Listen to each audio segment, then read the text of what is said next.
You ready, folks? Here we go. Let's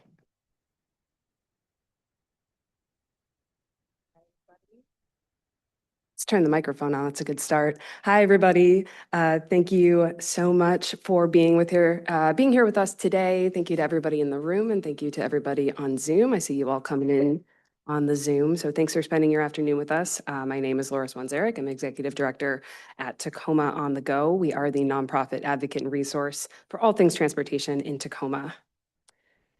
For our 2026 Friday Forum series, we are exploring different ways that we can increase connection in our communities through discussions on policy, mobility, and how local leaders can work together across jurisdictions. And today we'll be discussing 15-minute cities. There will be a Q&A section at the end of the forum. For folks in the room, you can grab some paper from the back and a pen, and I'll collect that towards the end. For folks on Zoom, please feel free to put your questions in the Q&A at any time, and I'll send you some reminders in the chat too. I want to introduce our amazing moderator, Tanisha Jumper. Tanisha is the Chief Communications Officer for Tacoma Public Schools. Tanisha, take it away. All right. Thank you so much. I'm glad to be back with you guys again. I think this is my 11th year as moderator of these forums, and I look forward to them every year. And I think probably now more than ever, a space where we can have good, honest conversations about how we make our immediate situations better is needed. And so very, very happy to be here. Also want to shout out that since my last time I hosted a forum in March of last year, our wonderful Laura has now become the executive director, and super exciting. And we are no longer downtown on the go. We're Tacoma on the go, which is that's also awesome. So very excited for all those things. Also very excited to have a wonderful panel with us today. And I think before we start with introductions and have everyone introduce themselves, I just want to ground us in, there's a lot of things happening that are outside of our control, outside of our sphere of influence. But what's happening in our immediate neighborhoods with us, our neighbors, our local businesses is very much still something that we get to influence. And I think now more than ever, people want places where they feel safe, where they feel connected. And so the role of creating neighborhoods again, like we've kind of moved away from neighborhoods at the expense of efficiency and really grounding ourselves back in what does it look like, how it was when probably my mom and my dad, definitely when my dad was a young person, where everybody on the block knew each other. Everybody knew everybody at the grocery store. When you walked in, people knew you by name. We've moved away from that. And there's some things that have been lost in that transition to efficiency. And, I will not go down the road I was about to go down. In the route of creating other things, we've lost some things. And I think it's an opportunity to imagine and to really focus our energy on what it looks like if we were to focus on really investing our time, energy, and resources in communities, and what are the policies and the situations that need to occur for that to happen. So with that, I'm going to pass off to our first panelist, Robb Krehbiel. Yep. Thank you, Tanisha. My name is Robb Krehbiel. I use he, him pronouns, and I am the chair of Tacoma's Planning Commission. On that commission, I represent District 5, which is the south end and east side of town. I'll pass it over to Rubén next. I'm Rubén Casas, and I am faculty at UW Tacoma, and I am also a transportation commissioner representing District 2. All right, good afternoon, everyone. My name is Alyssa Torrez. I am with Pierce County. I'm part of the South Sound Housing Affordability Partners, or SHAPE for short, because that is a mouthful. And we represent 15 governments throughout Pierce County, working together to create and maintain affordable, accessible, and attainable housing. And I formerly of the city of Tacoma, working with Robb here as a senior planner, but excited to be here today. So for those of you that are new to me, when I first took this role as facilitator, I was working for the city, and I was the person in charge of the creation of 2025, the city strategic plan. And so I will try to not talk city business because I've been away for a while now, but some of you in this room met me as the 2025 person, and then I ended up being the communications director. So when we talk about this idea of 15-minute cities, it was something that was in the comp plan that we pulled out as one of the goals of 2025. And if we could have complete and compact, that's how we talked about it at that point, complete and compact communities, we would have equity across the city. You wouldn't have to go drive to certain parts of the city to be able to get a grocery store, a bank, and, you know, restaurants and stores like those. That would be every neighborhood would have their own version of that.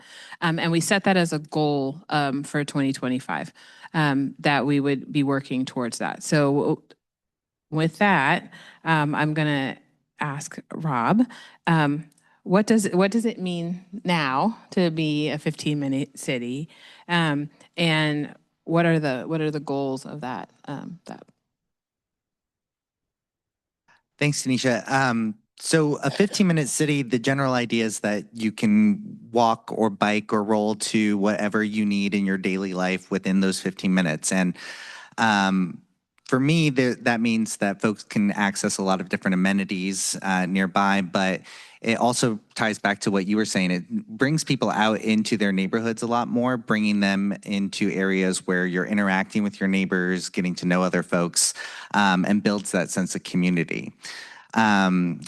I think in terms of what it means for the city, it also means that there's more opportunities for small businesses to crop up throughout our communities. If you need these different amenities within a 15-minute walk, that means that there needs to be those businesses there. So you can see more neighborhood bodegas popping up, more different neighborhood centers that have cafes, bars, little grocery stores. So it also helps to revitalize our small business community and further expand small business owners throughout the city. Rubén? So my answer is a little bit different because I think the way I've thought about 15-minute cities is a new name for a very old idea. And it's a new name because it gets coined around 2016 from by a French Colombian Professor Carlos Moreno, but the tenets of the 15-minute city, which is the name he gives it, are sort of an organic and very historical way that human settlements have been set up. And basically it means that people who live in a particular area could access what they need without mediation. So that means that you live within close proximity of things that you need in everyday life. Now, Tanisha introduces the notion of the neighborhood. And I think for me, the neighborhood becomes the organizing principle for everyday life, which means that in the place that I live, I don't need mediation to get to the people and the places that I need to get to pretty much on an everyday basis. Now, mediation could look like a lot of things, but for people in the US, it often means owning and operating a vehicle, car insurance, 40, 50-minute commutes. That's mediation. The 15-minute city proposes neighborhoods where people could choose not to have a 40-minute commute or choose not to take on a car loan, car insurance, maintenance, fuel costs, parking costs, et cetera. So it's the choice to live in a neighborhood that looks a lot like human settlements as we might have known them 100 or 200 or 300 years ago. It also means the choice of getting to know your neighbors better. It's the choice of having better sort of overall health. It's also the choice of shopping and buying things from people that you know. And it's the choice of, it's having the choice to get to places without having to spend a lot of money or time away from the people you love. I'll just add, I feel like I'm really loud, but that's just me. So the kind of definition that we use is, kind of what Robb was saying.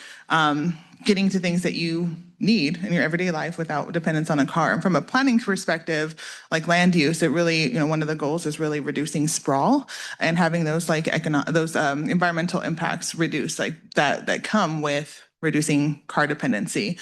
We know that, Tacoma is pretty much a built out city, and, a lot of Pierce County is also the same. So how can we plan for the density and the population growth that's happening? It's going to happen. It is happening without taking over more lands and impacting the environment in negative ways that are outside of our main cities. There are lots of different outcomes that we talked about, but yeah, from a planning perspective, that's really what we look at from like land use is reducing sprawl, reducing car dependency, increasing public transit, and making sure folks can get to their everyday essentials as easily as possible. So when you think about that, and I'm going to stay with you for a second, Alyssa, like what are the policies either at the county or city level that you know of that are either influencing that or trying to, push us in that direction? Yeah, so the big policy that happened at the city level was that we integrated the 15-minute city kind of themes into the most recent comprehensive plan update that went into effect last year.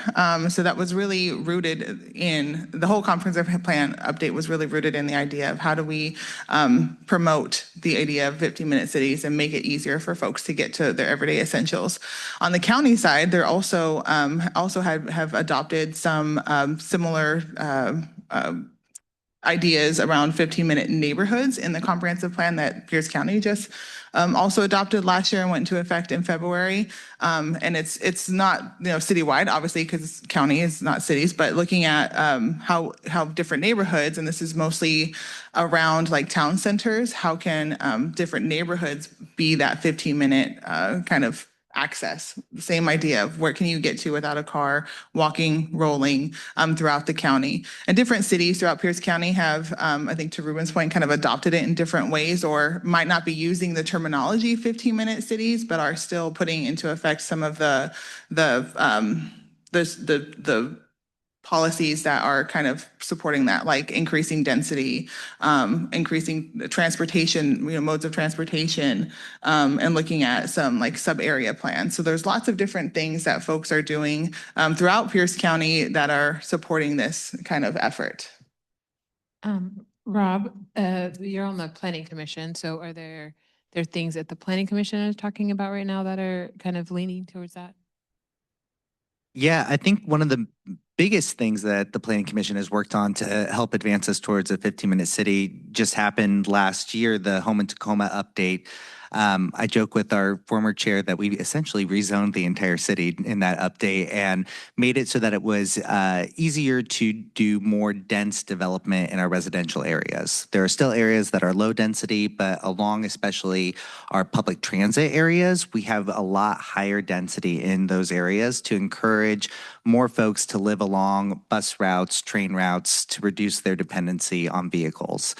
The Home in Tacoma update also designated neighborhood centers and mixed-use centers. These are these places within neighborhoods where small businesses can be located. So creating those central hubs that folks can walk and roll to access services. Other things that we're currently looking at within Planning Commission this year, we're discussing removing parking requirements for new development. That's often a major cost. If we ask a developer to provide a giant parking lot, that's a lot of extra material for a space that isn't always used. And by removing those requirements, we get a lot more development that isn't as car-centric, thus encouraging folks and attracting folks who want to use public transportation into those areas. We're also looking at updating some of our rules around tree protection and tree retention requirements throughout the city. I think trees are an important piece of the infrastructure when we think about a 15-minute city. If you are out walking along the sidewalk, you are having a much more pleasant time if it is a well-treed stretch of the right-of-way next to the road so that you're not constantly getting buzzed by cars, dealing with all of that noise. And you also get a little bit of a canopy to protect you from the rain that's falling like on days like today. So we're looking at ways to encourage more trees to be planted in areas where it's not, to protect the trees that we have, and make sure that we are dispersing that tree canopy in an equitable way across the city. There's lots of other stuff, but I'm not going to capitalize too much more of the time because I can go down so many rabbit holes. This is part of what we do here, go down rabbit holes. And I often take us off the trail. So I'm going to also ask Rubén, from the parking lot, car-centric issue has been an issue since before I was at the city, but the whole entire time I was at the city, that was a huge point of contention because some people are like, you will pry my car from my cold dead hands. And there's other people who are like, I want to be able to walk. And one of the things that Tacoma has, and we've talked about it at many of these forums, so we have a not fully built out transportation or reliable transportation system. And we have places that are very hard to walk. And so what's in the transportation, like what's the conversations that you're having at Transportation Commission about some of those things? Or I'm sorry if you weren't, if I threw your curve. Well, is it on? Well, we're having many conversations that are in step with conversations that are happening in the Planning Commission. When I joined the Transportation Commission, one of my it wasn't so much an ask, but perhaps a priority for me was to not have transportations about planning that were not also conversations about transportation, because you're bringing something up here that I think is really important. And that's, we can't have a city that encourages people to get out of their cars if we are not giving them options to get to where they need to go without the car.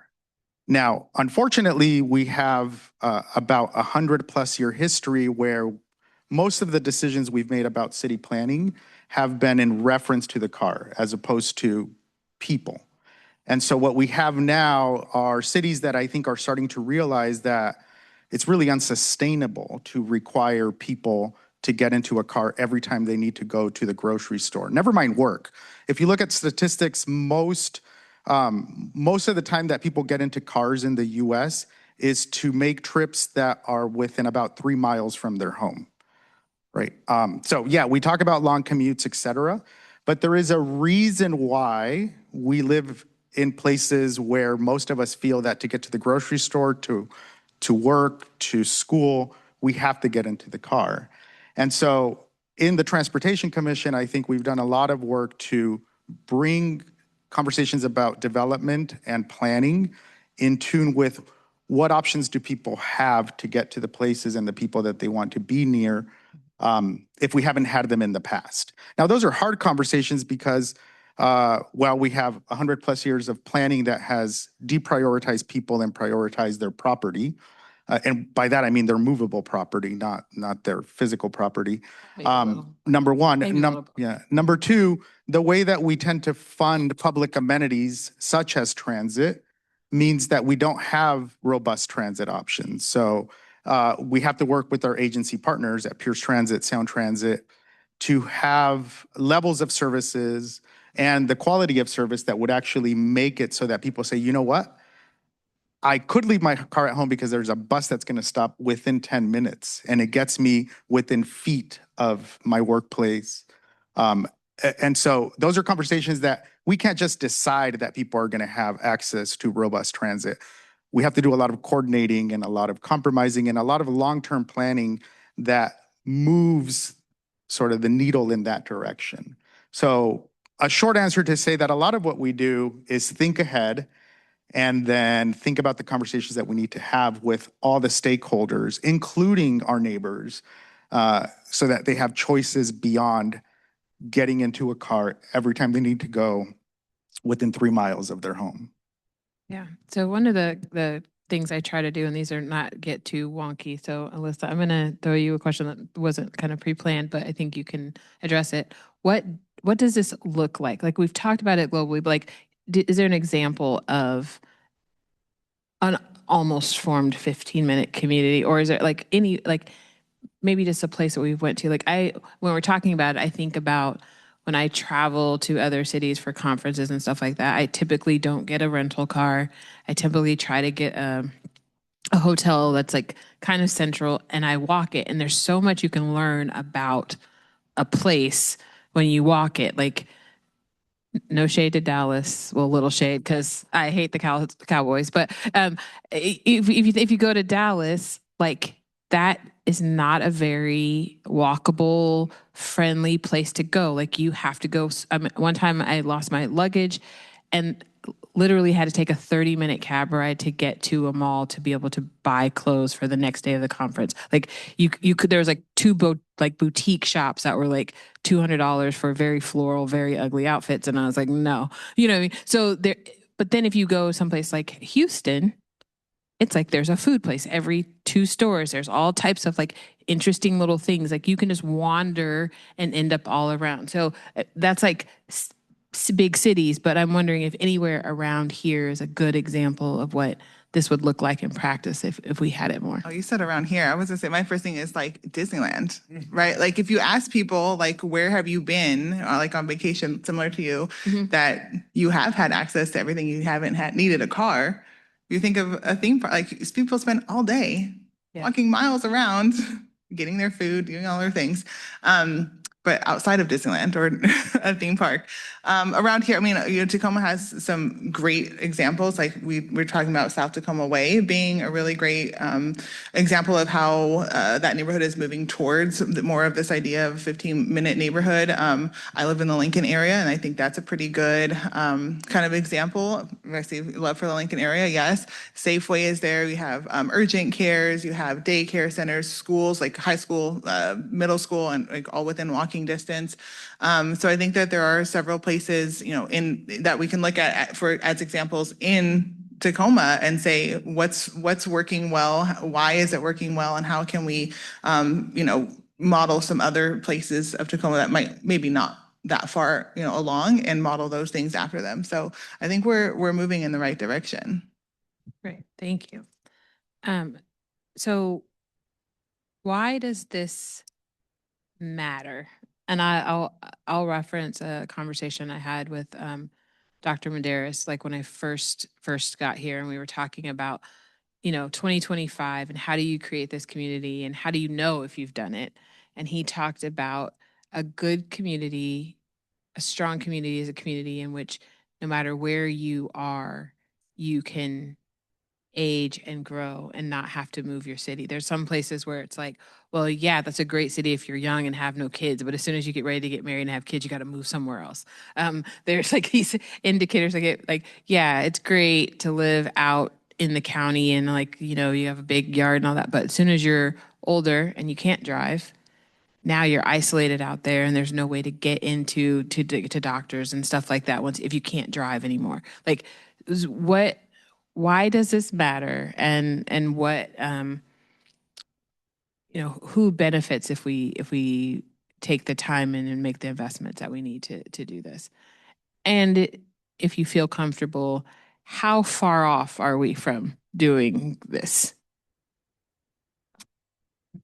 I wasn't expecting to be put on the spot to go first on this one. I think there's a lot of reasons that this sort of concept matters. From an environmental standpoint, if we are less dependent on cars, it's better for the environment. Obviously, a lot of us are still driving gas-powered cars, so that's CO2 emissions, but even electric vehicles are creating tire dust that is impacting salmon populations and causing water quality problems.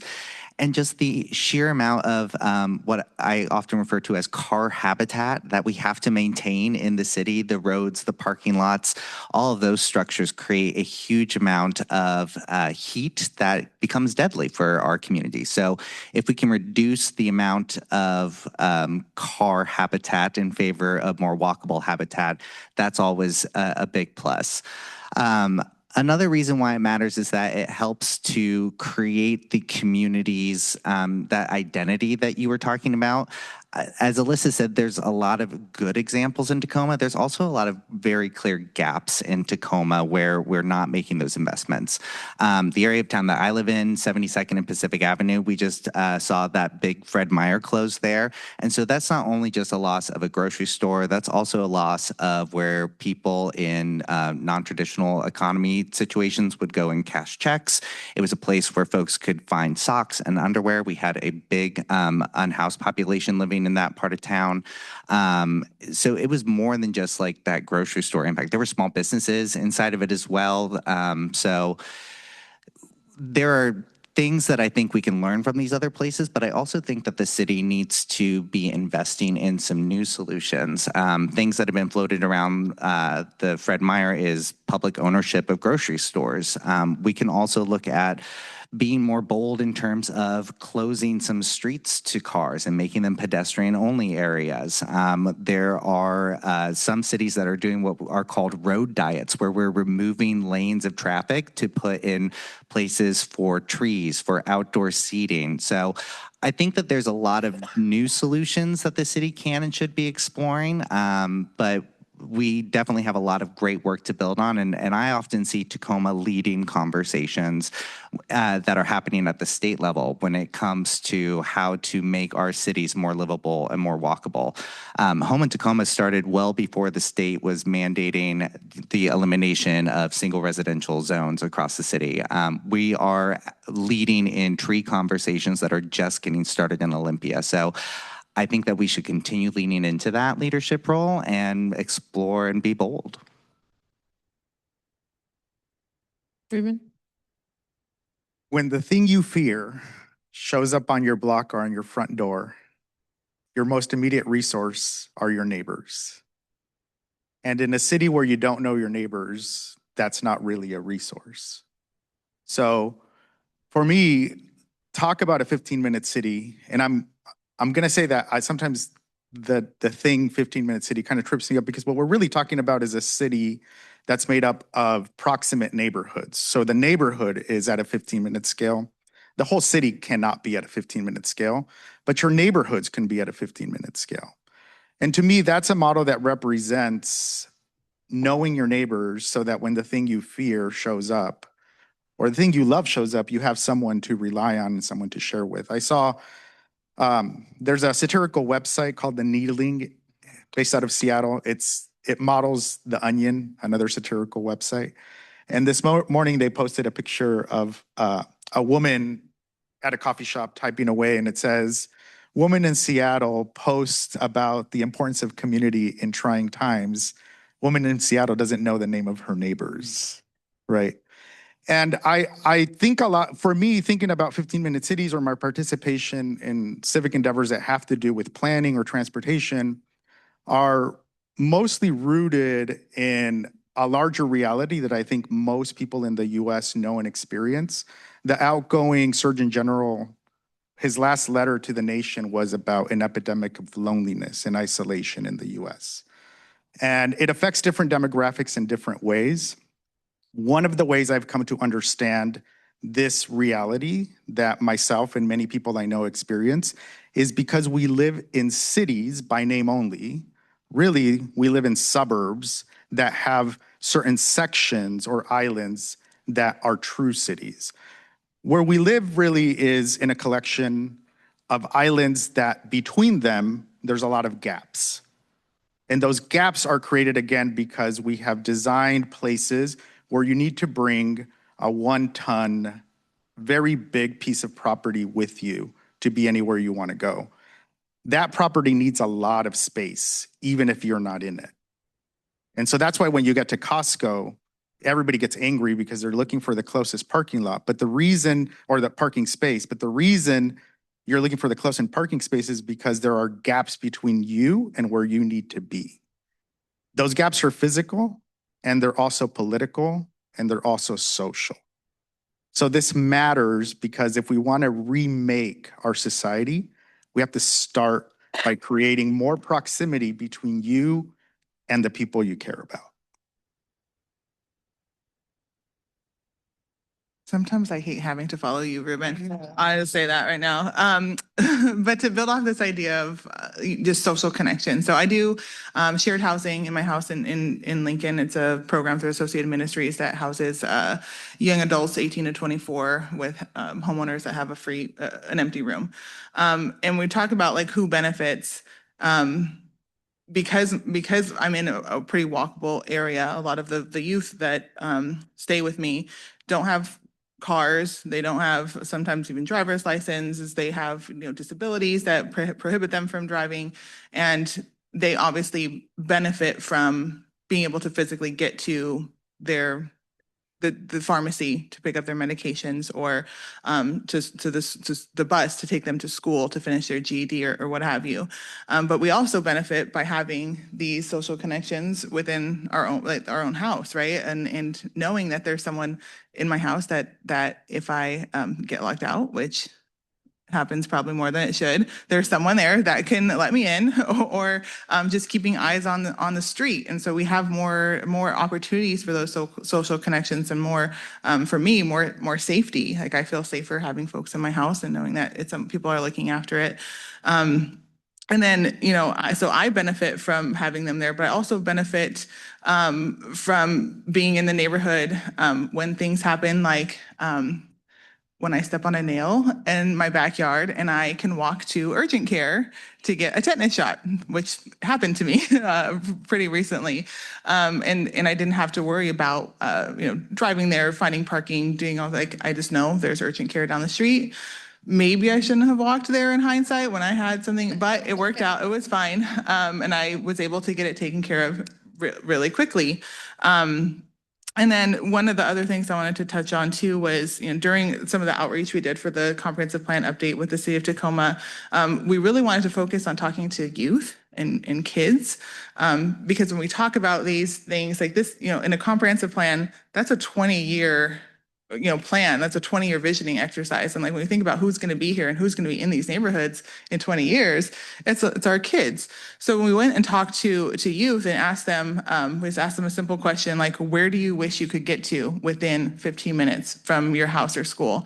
And having them just envision what they want and think about what neighborhoods can look like and how we can play a role in any of the different roles we sit in, to continue to make that happen. Like that's why it matters, and just trying to build a city that we want to live in now, but that also is beneficial to the folks who are going to be here in 20 years. I think that's really important too, because I have 3 young adults. They're not actually that young anymore, which is kind of crazy because I'm still young. So I don't know how they got old. But of my 3 children, I have 2 that aren't even interested in driving. My oldest is getting into middle management area of engineering. So she makes good money. She has the resources to do it. But she's like, she lives in Seattle, so it's like the cost of the car insurance, the cost of parking it at home, and then the cost of parking it at work. She's like, that's trips, shoes, adventures, hair dye. I don't know. It's all these things that she'd rather not spend it. So I think we also have one generation that grew up very dependent on cars. I had my driver's license the day I turned 16. I had the car picked out. I was ready to go. And a child who is 22, graduated from college, who got his license 2 weeks ago because I said, I'm not driving you to Puyallup anymore for your job. And I've got nieces that just I'm not driving. So I think when we talk about even the shift in society, when you talk about 20 years from now, with the way that the cost of housing is going, the way that the cost of everyday supplies are going, it's a place where people could choose to cut in their budget if we had these types of communities available to us. And I think what you just said is important, because in places where people can't lose their car, they can't give that expense, they're making other hard choices about going without healthcare, going without food. So the more that we can do to create that sort of public infrastructure, those investments that make it easier to just live life without that added expense, I think the better off it'll be for working families who are struggling from things that are beyond our control. One thing that we could do a better job of is giving people a sense of the true cost of living in a particular neighborhood. And this is a model that comes from the walk score that we have seen sometimes when you go on Zillow, and people are becoming more interested in the walkability of a potential neighborhood. There are some problems with the walk score. We can talk about that later. But another metric that I think would be more meaningful to people is the cost of this house plus the cost to commute. So we talk a lot about how Tacoma is quote unquote more affordable than Seattle, but that's only because a lot of people come to live in Tacoma and still live in Seattle, right? So how would it change people's idea of affordability in a city or a town or a neighborhood if alongside of the cost of the home, it also told them, and most people in this neighborhood commute X amount of time or spend this much in vehicle ownership and operation to get to and from work. I think sometimes people are resistant to that because we've become sort of a culture to the idea that we need a car to get everywhere. But another way that I invite you to think about it is it's a tax, right? It's a tax, or it is, you are sustaining, or you are subsidizing your own participation in everyday life and our economy. A lot of people in the world are not asked to do that. Right. But we are. And you should, at the end of the year, account for how much you are paying for your own right to work. And I think if we make that more visible when people are renting, looking to rent a place or buy a place, then we will start to reveal the true cost of living in neighborhoods that are not set up with proximity, according to human bodies, right? When they're set up for cars. That's a very, I mean, that's a kind of profound thing to think about. I mean, I've tried to like, oh, you could move to Tacoma, you could stay with me, and you know, before she had paid off her student loans, you could stay, you know. But she was like, yeah, but I could have no life. Like she was spending an hour on the sounder going back and forth, and it was like I would have no. She went to University of Kentucky. She grew up in Ohio. Like I was in Ohio before I came here. So she graduated from college and came here. She's like, I have no social network. I'm on the train for 2.5 hours every day.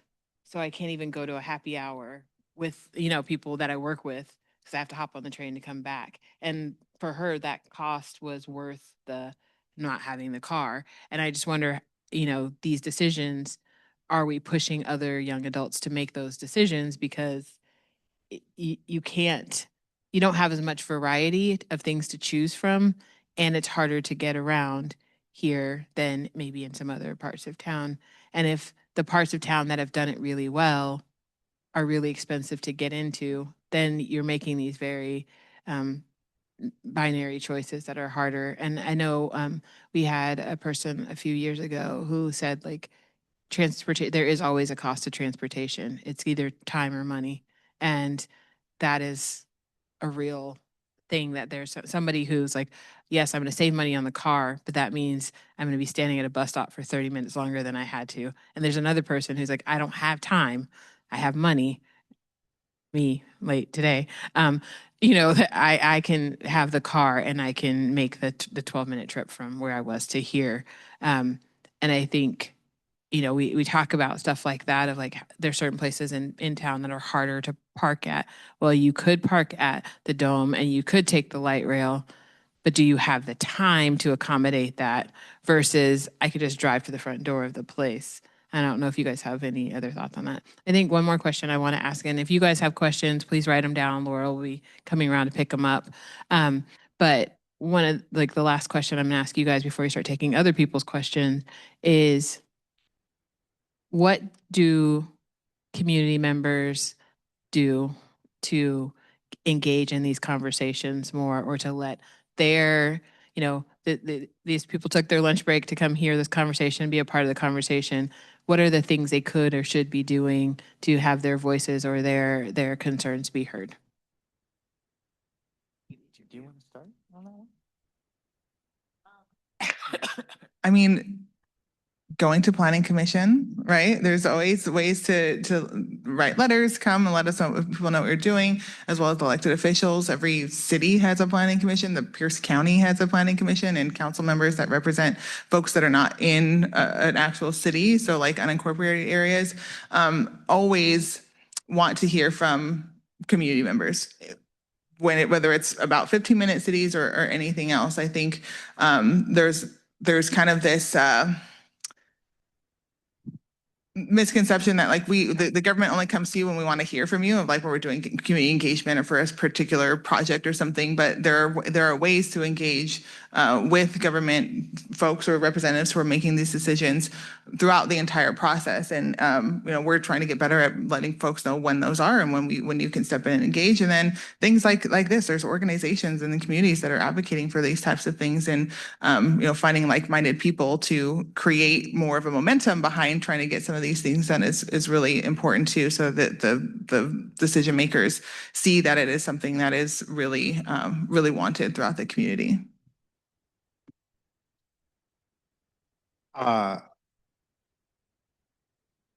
Two things you could do. You could walk outside your front door and do a very basic assessment about which parts of your neighborhood are attuned to you as a person and which parts of your neighborhood are attuned to your property. Again, your car. And again, so just so you start seeing and naming the realities of your own neighborhood, you could ask 3 questions. What can I get to just me as a person? And you could write those things down. Look outside, and everything that's considered public or public property, the 15-minute city proposes that every square meter should serve multiple uses and purposes. Take account of how your public space in front of your house, it's being used most of the time. What is it for, right? That might be revealing to you. Number 3, I suggested this in my previous comment, take account of how much you are paying to subsidize your own participation in public life and in the economy. And so you just have a better sense of how much you are paying in both social, political, and financial ways to be a member of your neighborhood and your city and your society. So those are sort of the big picture things. The other thing you could do is use your public spaces as if they were already part of 15-minute neighborhoods. Throw a block party. When Art on the Ave is happening on 6th Avenue, attend. When a festival street night happens in Proctor, go there. Ask the city if you could take over your planting strip and put a garden there, or a post where you post a poem every day, right? Again, use the spaces that you already have access to, reclaim them for you and your neighbors, right? From however else we might be using them now. We live in a monoculture, right? We're used to thinking about monoculture in terms of agriculture, where we only plant soybeans here. And what does that do to the land and the soil over time? It depletes it. Our cities are monocultures too. So one thing we could do is just start using public spaces for other things than just what we've been using them for, which is car habitat most of the time.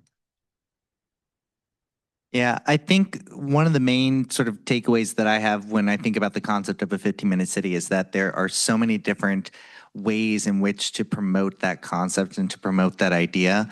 Alyssa mentioned attending planning commission meetings, which is great. There's also transportation commission, there's city council, there's the county council. So there's also Pierce Transit. We have multiple jurisdictions overlapping. So there's a lot of different complexity within the policy world that surrounds what happens there. I think it's easy to get sort of like bogged down by that. So I would encourage folks to maybe identify 1 or 2 sort of venues that you feel most comfortable engaging in those spaces and be an advocate in those spaces. And then there's also different ways that you can actually help to put some of those infrastructure in. Like Rubén said, plant in your planting strip. I personally didn't ask the city for permission when I did it, but you assess your own risk. But then you can also join organizations like the Tacoma Tree Foundation, which is putting trees in the right of way, especially in low canopy areas. You can advocate for more transit with Tacoma on the Go. There's a lot of different ways in which we can advance the concept of a 15-minute city. So I would just encourage folks to identify those areas in which you can lend your time, your skills, your passion most effectively. I think those are all really great options. And I think sometimes we live in a place for so long or in the way that it's been that we assume we don't necessarily integrate it. Integrate. Like we don't question if it could be different. And I think what Rubén has kind of left me with is like, oh, I know I live in Stillicum. So there isn't sidewalks and there's no grocery store and there's no bank. If you want to walk about 2.5 miles, you could get to, well, it just caught on fire last summer. So we don't even have places to eat. And there's one bar. Well, there's a breakfast place that's open Thursday, Fridays. Like I know it, but I grew up there my whole life. But I do remember as a kid, it 100% felt like a 15-minute. I could get to every one of my friends within a 5-minute bike ride. Pioneer Middle School was in the middle of downtown. I would get out of school. I could ride down to the place. I could get a sandwich. I'd meet my friends at the little soda shop. We'd get a pocket full of Now or Laters, and then we'd ride our bikes to Sunnyside Beach. I thought that was completely normal. I thought everybody in the whole world got to do that. I didn't know anything different. And then I went to college in Ohio, and people were like, "What are you talking about? What do you mean?" There's like people like, "Oh, we're gonna go to the beach," and I'm like, "This is a lake in the middle of the Midwest." I mean, there's lots of things that I learned in that, but I just had an experience that I thought was so normal. Also was a very thin person because I was riding my bikes up and down those hills. If you've been in Stillicum, didn't think anything of it. And we did have little neighborhoods, but you could get to them, and you could get to them without being on a major way. I couldn't cross Military Road because blah, blah, blah. I had all these rules, but still was able to completely navigate my area. And that is what I always think back to when I think of that. So, all right, questions.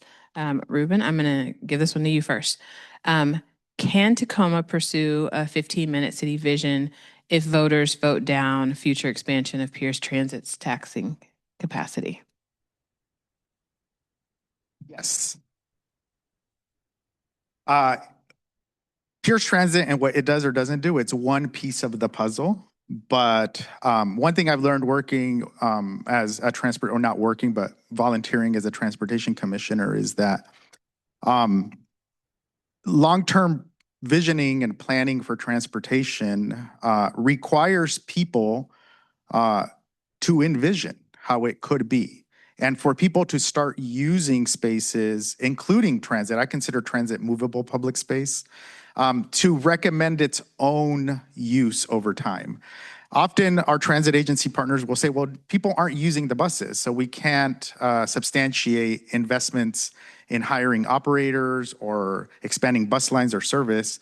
So one thing we could do to move that along is use use the public spaces we have.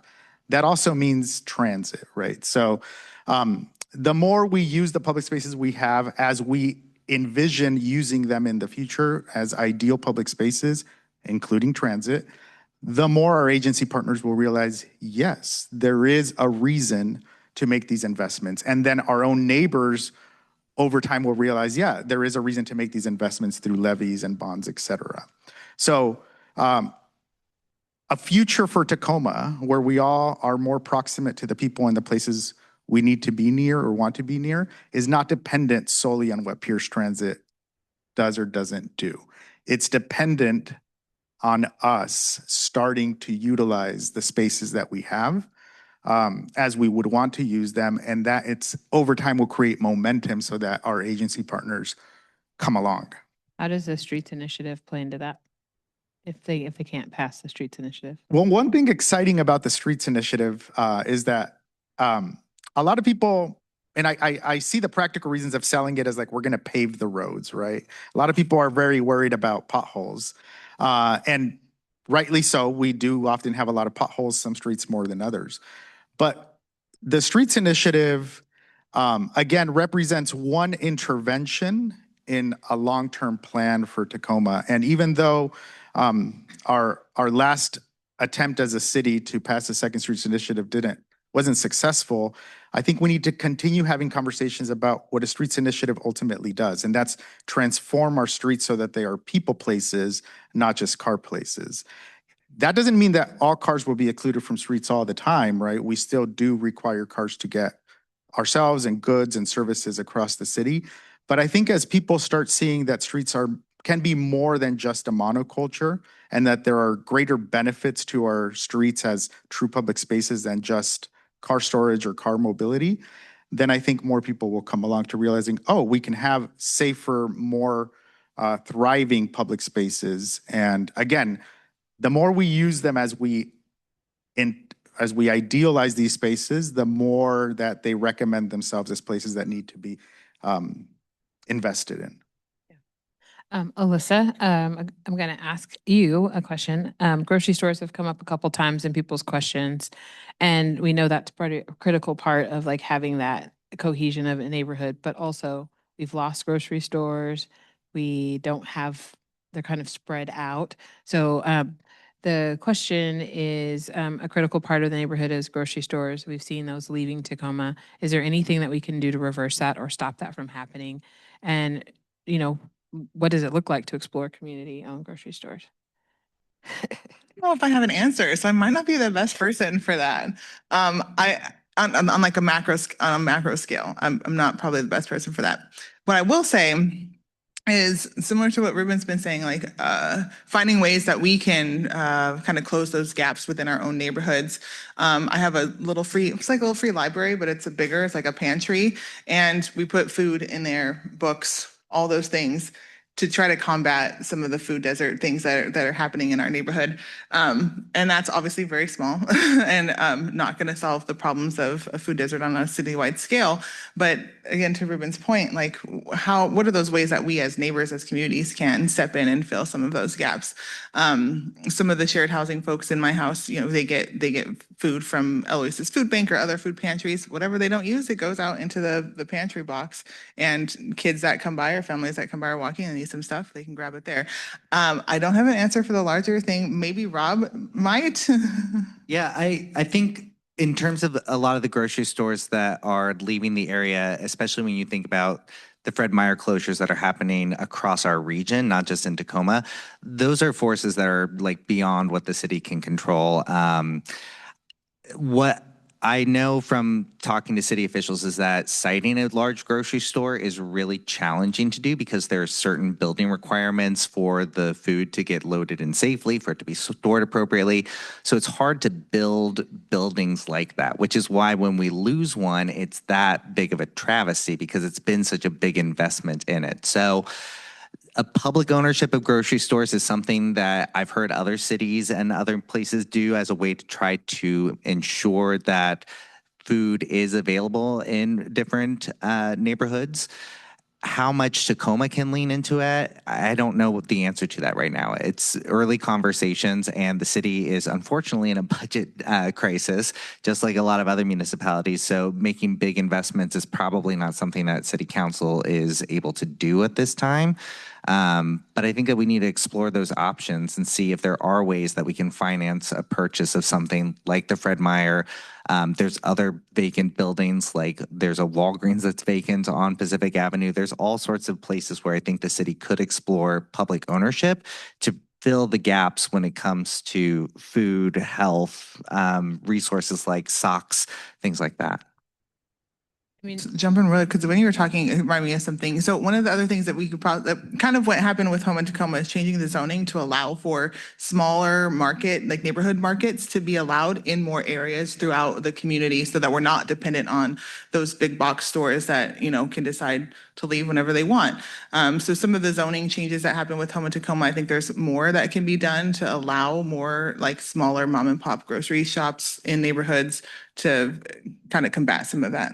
yeah, I mean, that's, when you go other cities, and definitely when you go outside of the US. I was in Brazil in October, and it literally, like every fifth or sixth grocery store was a very tiny fresh fruits and vegetables, like, but they were everywhere. My daughter's apartment in Seattle is above a PCC, and there's probably 3 more grocery stores in her area in Columbia City. So like, I don't know why we don't have that here, but is there a specific reason, or is it just kind of we haven't created the market for that type of thing to happen? Sometimes it's just zoning, like some stuff is just not allowed in our predominantly historically single family only neighborhoods.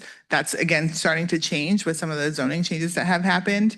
And then some of them are just economic forces that the city we can probably figure out how to encourage some of those things, but that's a much bigger kind of challenge. Yeah, and when you think about Columbia City, that's a super walkable neighborhood in Seattle. So those smaller grocery stores can exist because they don't have to worry about paying for the space that's needed for parking lots. They're not dependent on car traffic, they're dependent on pedestrian traffic. So when we can set up those neighborhoods so that folks just walking on the street can say, oh, I need to grab an onion and some peppers for dinner tonight, they can pop into their local bodega instead of having to get in the car and expend all that time and energy to drive to the big box stores, those large corporate grocery stores that can afford to purchase land and pave it as a parking lot. Great, thank you. So there's some questions about funding, and so are there federal funding that helps, or well, no, I have my own. Okay. Whew, okay. Are there things that are happening outside of the city of Tacoma in the state or at the federal level that would either could help or are impeding our progress in this space? Whoever wants to. I mean, one of the reasons I laughed at the federal funds is that, as I think most folks know, that's not a reliable funding source at the current administration. There were some federal dollars that were pulled from projects that Pierce Transit was depending on to increase public transit along Pacific Avenue. There's just the general funding situation in the state and in the city is pretty tight. And it's unclear to me sort of what new revenue or sources might be on the horizon outside of the city of Tacoma. Well, okay, we have 3 minutes. I hate to end on that note, so I'm going to ask one more question. So the studies in Copenhagen show that 1 mile drive costs about 45 cents, and then while a mile on a bike is like 22 cents. So how does Tacoma incorporate that math into our development? And I'm going to couple that with another question that was talking about like, but then when we push for less parking, we don't also have the biking infrastructure or the other transportation modes to help us get there. So like, where's the kind of nexus between those things of like promoting like it is cheaper to ride bikes, but also then we have to have the infrastructure so people can do that, and maybe a like bike lift for these hills, but that's future. Yeah. I think Tacoma is making strides on this front. If you come around Tacoma, you could go down to South 56, you could go up 6th Avenue, all around Hilltop. We are putting in biking infrastructure, and not what sometimes passes for biking infrastructure. We're putting in protected bike lanes and barriers. So I am actually somewhat impressed in my time on the Transportation Commission and my time living in Tacoma at how much progress we are making. I've lived in other cities where those conversations, for one reason or another, and there are always multiple obstacles, stall, or a project starts and then it doesn't finish. So, we are making that progress, and I think we're making it much more faster than a lot of people might necessarily see if they're not exploring the city in broader ways. And we need to continue that progress. And again, it's one piece of a very large puzzle, right? We tried to get bus rapid transit up Pacific Avenue. That didn't work, but that project is not necessarily gone forever. Right. We need to keep moving these projects and initiatives forward. And, you know, I feel that Tacoma has both the momentum and the will and the know-how and the expertise to continue making progress in That that is way. a much better note to land on. So thank you all for being here. We will be up here for a few minutes if you want to come up, but thank you for joining us for our first Friday Forum of the 26th season. Hope to see you again next month, and thank you for having lunch with us today.